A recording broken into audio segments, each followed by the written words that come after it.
നമസ്കാരം.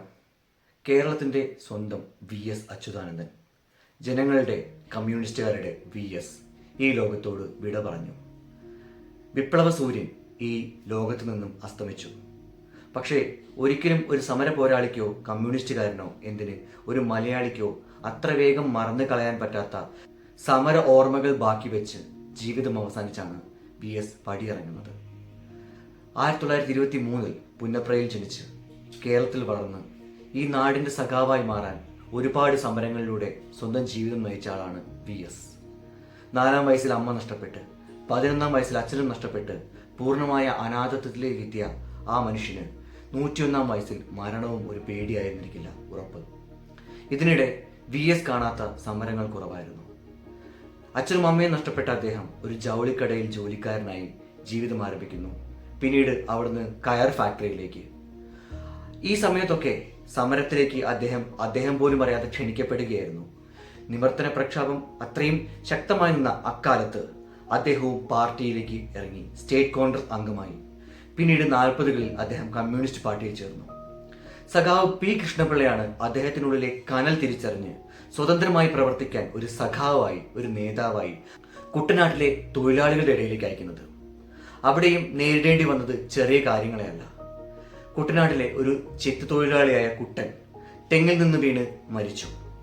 കുട്ടനെ അവിടെ അടക്കാൻ പറ്റില്ല, അത് ജമ്മിയുടെ ഭൂമിയാണ് എന്ന് പറഞ്ഞ് ആ ശവത്തിന് നേരെ ജമ്മി ആട്ടി. എന്നാൽ അവിടെ എത്തിയ VS പറഞ്ഞത് രണ്ട് കാര്യങ്ങൾ. 1, കുട്ടനെ ഇവിടെ തന്നെ അടക്കും. 2, കുട്ടന്റെ കുടുംബം ഇവിടെ തന്നെ ജീവിക്കും. ഇതിന് കാവലായി മതിയായ സഖാക്കൾ ഇവിടെ ഉണ്ടാവണം. ഇത് കൂടാതെ ഒരു തീരുമാനം കൂടെ അന്ന് VS എടുത്തു. കൂടെ ഉണ്ടായിരുന്ന മറ്റൊരു തൊഴിലാളി നേതാവിനോട് ഇങ്ങനെ പറഞ്ഞു: ഇവിടെ ചെത്ത് തൊഴിലാളികൾക്ക് മാത്രമായി ഒരു യൂണിയൻ വേണം. അങ്ങോളം ഇങ്ങോളം ഈ കേരളത്തിൽ ഇന്ന് ചെത്ത് തൊഴിലാളി യൂണിയൻ ഉണ്ടെങ്കിൽ അത് സൃഷ്ടിച്ചത് ആ വാക്കുകളാണ്. പിന്നീട് ഇങ്ങോട്ട് ഒരുപാട് സമരങ്ങൾ. അന്ന് പുന്നപ്ര വയലാർ സമരം നടക്കുന്ന കാലം. സഖാക്കളെ പോലീസ് തിരഞ്ഞു പിടിച്ച് അറസ്റ്റ് ചെയ്യുന്നു പറഞ്ഞ് സഖാക്കളുടെ നിർബന്ധം കൊണ്ട് മാത്രം പൂഞ്ഞാറ്റിലേക്ക് ഒളിവിൽ പോയെങ്കിലും പോലീസ് പിടിയിലായ അദ്ദേഹത്തെ ജയിലിന്റെ അഴിക്കുള്ളിൽ നിന്ന് പുറത്തേക്ക് കാലുകൾ വലിച്ചു കെട്ടി, ആ കാലുകൾ തിരിച്ചകത്തേക്ക് വലിക്കാതിരിക്കാൻ വേണ്ടി ലാത്തി കൊണ്ട് കുടുക്കിയിട്ട് കെട്ടിയിട്ട കാലിൽ ഒരു നേരം പോക്കെന്ന പോലെ പോലീസ് തല്ലിച്ചതച്ചുകൊണ്ടേയിരുന്നു.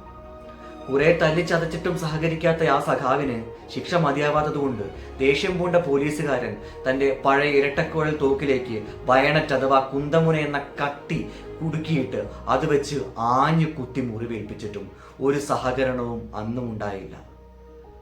പിന്നീട് അദ്ദേഹത്തെ ജയിലിലടച്ചു. ശിക്ഷ എന്നിട്ടും മതിയായില്ലെങ്കിലും ആ ശിക്ഷകളോടൊന്നും പ്രതികാരം വീട്ടാൻ VS പോയിട്ടില്ല. എന്നാൽ തെറ്റുകാരോട് ഒരിക്കലും സഹകരണ മനോഭാവം പിന്നീട് അദ്ദേഹം കാണിച്ചിട്ടുമില്ല. മാരാരിക്കുളത്തും മലമ്പുഴയിലുമായി 7 തെരഞ്ഞെടുപ്പുകൾ അദ്ദേഹം ജയിച്ചു. കൂടാതെ 3 തെരഞ്ഞെടുപ്പുകൾ അദ്ദേഹം തോറ്റു.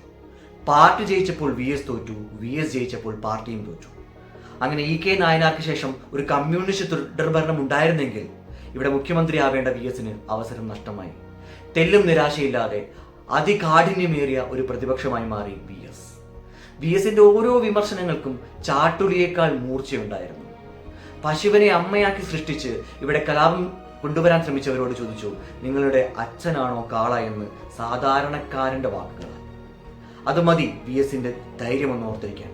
വീണ്ടും തെരഞ്ഞെടുപ്പ് മുമ്പിൽ വന്നപ്പോൾ ഡൽഹിയിൽ നിന്നെത്തിയ ഒരു യുവരാജാവ് ഇങ്ങനെ പറഞ്ഞു: ഇനി കേരളത്തിൽ നിങ്ങൾ കമ്മ്യൂണിസ്റ്റ് ഭരണം കണ്ടാൽ ഒരു വൃദ്ധനായിരിക്കില്ലേ നിങ്ങളുടെ മുഖ്യമന്ത്രി എന്ന്. പാലക്കാട് അധികം വൈകാതെ അതിനുള്ള മറുപടിയും VS കൊടുത്തു: മുടി നരയ്ക്കുന്നതല്ലെന്റെ വാർദ്ധക്യം. ആ വാക്കുകൾ ഒരു കമ്മ്യൂണിസ്റ്റുകാരനും ഒരിക്കലും മറക്കാനാവുന്നതല്ല. പിന്നീട് മുഖ്യമന്ത്രിയായി അവരോധിക്കപ്പെട്ടപ്പോൾ അത് മൂന്നാറിലെയും മതികെട്ടാഞ്ചോലയിലെയും പല കയ്യേറ്റക്കാർക്കും ഉറക്കം പെടുത്തുന്ന സ്വപ്നമായി മാറി.